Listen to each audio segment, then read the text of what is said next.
apparently doing better than Magnus, his countryman, and we'll get back to the country standings later. But right now, it is a duel between Fabiano Caruana, who's in the lead with 6.5, together with Alexander Dubov. And Dubov, he is choosing the Sicilian opening, so he wants to win this. Yeah, Dubov normally plays e5 with black if he's content with just a draw. He does go for, an interesting take on the Sicilian dragon. He's intending to fianchetto his bishop, but this pawn push is aiming to slow down White's kingside pawn storm. Fabiano, in the meantime, getting ready to castle on the opposite flank. Very interesting. These positions tend to be quite fiery a bit later on. Oh, odd square for the bishop there.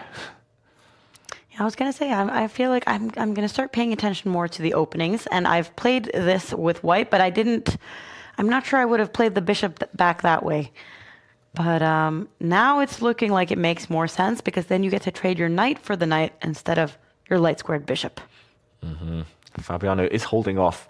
He's asking Dubov, for example, to go for a very typical Sicilian sacrifice, rook for knight, but the white king a bit later on might scoot the other direction. And Fabiano would just have a material advantage. So the white king very flexible here to decide which flank to go to. Dubov just develops. Are there any reasons to go queenside at this point? Yeah, probably not. Yeah, it is more of a positional battle. I always wonder why computers favor white so much in these positions, this pawn structure specifically. Yeah, it's kind of like the position that Magnus had a couple of games ago when I was like, this is the kind of position where I don't know what to do. This is also a position where I don't know. We're going to see your A3 move now. Oh, okay. And then we move the knight back around into... Okay, thank you for illustrating this. I mean, maybe not tongue-in-cheek a little bit. Next time I play classical chess, you'll have to look out for this. But this is why he maybe should have played pawn to A3, because Fabi wanted to go with his knight into the center like he just did. But now after the trade, the black knight gets forward, attacking everything that white has in the center. And we see the instant response from the eval bar. Not too happy about this decision from Fabi. On the other hand, now that Dubov didn't take up the gauntlet, now Fabi can make the trade and play the C3 move. We talked about in one of the previous games where this pawn formation of pawn on B2 and pawn on C3 is doing a great job of hindering the bishop on the diagonal. Yeah, great spot. And Fabiano agrees. He's happy to keep the knights on the board a little longer as well. I saw Fabiano cleaning his glasses, and I don't mean to offend you guys, but I feel like because I'm sitting here with two people, with two grandmasters wearing glasses, as a person... Both of which have better eyesight than you, just for the record. That's exactly a part of my point. Why on earth are you people not wearing contact lenses? Why do chess players never wear contact lenses? That's true. Like, I know very few who do. I have a phobia of sticking things in my eye. I mean, in general. same.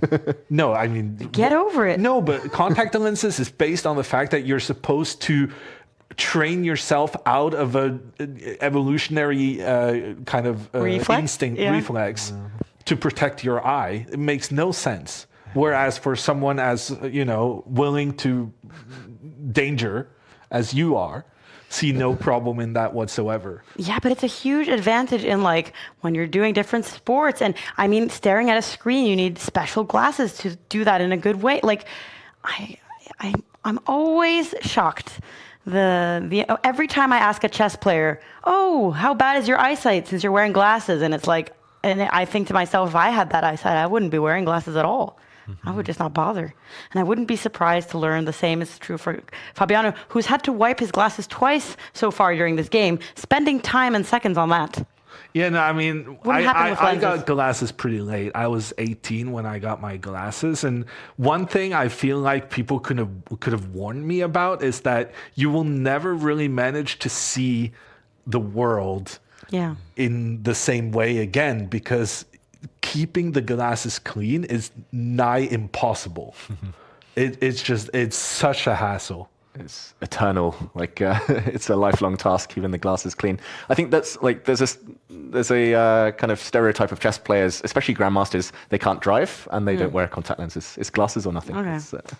Yeah, I support the can't drive thing. I mean, That's just what kind of... This is people who are prioritizing moving wooden pieces all their life. I mean, they're not going to be doing practical things. That I can understand. Glasses give 150 ELO, one of our viewers is saying. And I'm wondering, maybe that's what I'm trying to hint at. Are people doing this to seem kind of smart? And I don't know. You're missing out. Maybe you would blunder less in your games if you had a better vision of the board. Ooh, shots fired. Or is that a compliment? Exactly. The potential My is there. potential is there, yeah. All right, I'll try that. I'll try that next time I play. And we'll Do see. you have glasses? Of course. Does even glasses exist in your wildly poor eyesight? Yes. Yeah, but my eyes are also different strength, so that's another part of it.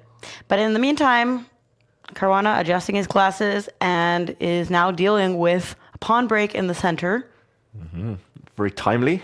If this hadn't happened, then white might have just been kicking back the black knight, pushing pawns forward, and black would have been riddled with an isolated pawn for the rest of the game, a backward 1-2.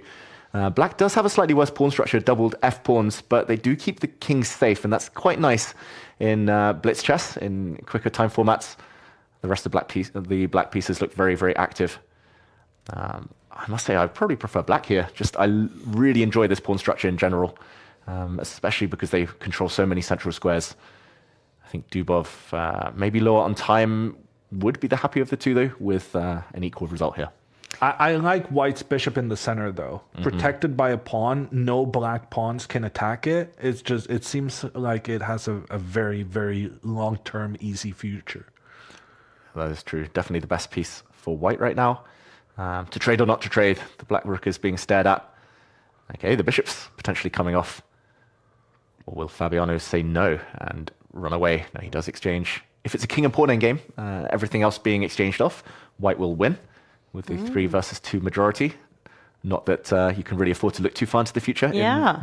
But maybe Caruana can, because he has a lot more time. Fabi also now has the d5 square for his knight. He could potentially try and push his pawn forward and maneuver his knight around. And if he gets... Like, the problem of this pawn structure for black, having played it myself as black a couple of times, and the only thing I've realized is that I don't understand what's going on. But these weaknesses along the central file, the d file, is not to be taken too lightly. I'm not sure why the computer is saying it's still completely equal when Dubov is hesitating about taking back the pawn. Yeah, maybe the only alternative. I mean, why would you agree to go into a position of pawn down? What is he thinking about, Dubov? He does eventually... Oh, apparently it's a blunder due to this move. But then I don't understand, why wasn't he in huge trouble to begin with? Because now both the pawn on the edge and the knight in the center was under attack. Dubov is going to lose a pawn. Wow. But the main problem here, I mean, it's not good being down a pawn, of course, but he's down a minute on the clock. Yeah, that is by far the more pressing issue here. Dubov saw that queen trade coming. That's why he reluctantly kind of paused there, burnt even more time.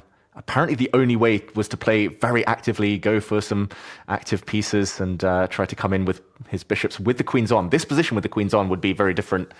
But now Fabiano can try to bully Dubov with the threat of exchanging things. And there we go. He's happy to exchange a bishop for knight. 26 seconds just isn't enough. The bishop is hit. Even if Dubov managed to find some saving plan, he wouldn't be able to execute it in time. This is a winning endgame as well for Fabiano, who's just debating whether to push his pawn or maybe whether to support it with his rook. He supports it now with the rook. I mean, computer says it's almost like Dubov can save it, but with the time situation, there's just no hope, which is part of the reason why I feel like players need to be a bit more attentive to their time usage. And we're in month, 5 of this time control? And people still haven't completely kind of perfected it, in my opinion. Yeah, for sure. Dubov, he's an infrequent visitor to Titled Tuesday. Yeah. It's one in every few weeks, and definitely feels like this game, the clock has been so surprisingly used. The white king is now coming. You can even walk into a discovered check. There we go. The king is such a good piece. And Fabiano, he's going to get the job done. Especially rook versus bishop. You can pre-move rook moves on light squares for eternity. Oh. Yeah, that is a very good point. In a position like this, there would be some chance to save yourself for Dubov if they were equal on time, right? But as it stands, there's just no chance. Or back in the day when there was increment, he might have had a chance to save it, but not this time. Caruana gets the win and moves up to 7.5 out of 8 in the second break. Wow.